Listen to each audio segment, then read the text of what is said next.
There has been so much talk about electric technology of late, but before we get to that point, Mazda reckons the petrol engine might have turned a new leaf. Today we're driving the new SKYACTIV engine in the very first recipient, the Mazda 3 that comes to Australia later this year.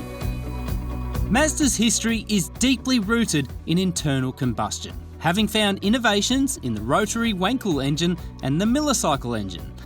SKYACTIV-X is another example of that innovation, delivering efficiency and power gains from traditional internal combustion powertrains. Whereas petrol engines rely on spark ignition, using a spark plug to ignite premixed fuel and air inside each cylinder combustion chamber, diesel engines require combustion ignition, where fuel is injected into pre-compressed air in order to replicate the heat and pressure produced by a spark plug. SKYACTIV-X employs what Mazda calls spark-controlled compression ignition. Running on petrol, spark is used to ignite a small, dense amount of the fuel-air mix in the cylinder, with a low-capacity supercharger and higher compression ratio, raising the temperature and pressure so that the remaining fuel-air mix ignites under pressure, just like a diesel. Now, putting all that theory to one side, in practice, what this engine is supposed to deliver is the torque and efficiency of a diesel with the high revving potential of a petrol engine. I've got to say, for all intents and purposes, it has done that on today's drive. You're getting that nice sort of torque curve that you expect from a diesel, and then from about 4,500 RPM in particular, this engine seems to get a second wind and delivers a little bit more punch than what you might expect. It doesn't set the world on fire in terms of outright performance, but instead it operates benignly, and I think that's the whole point. In efficiency terms, Mazda claims a fuel consumption average of 5.3 litres per 100 k's on Australia's NED cycle, or 6.3 litres per 100 k's for the more realistic European WLTP cycle.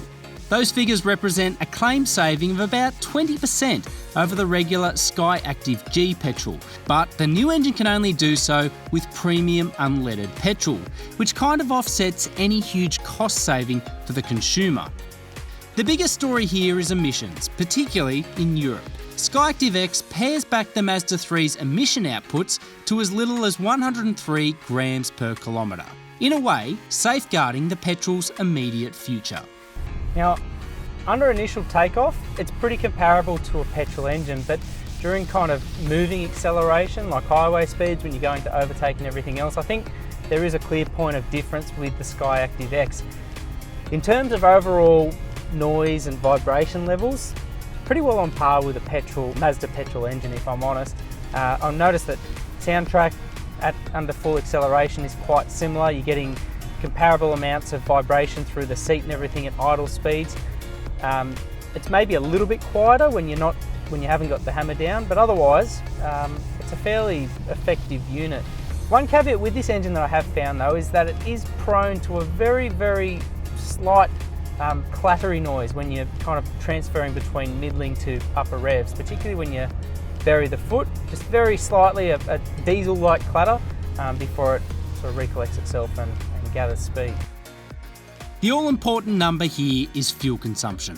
Across all driving, we average 7.5 litres per 100 k's, which is hardly a revelation. The other important figure is price. The SKYACTIV engine will attract a premium when it arrives in Australia. When you combine that with the fact that it requires premium unleaded fuel, the direct consumer benefits are limited.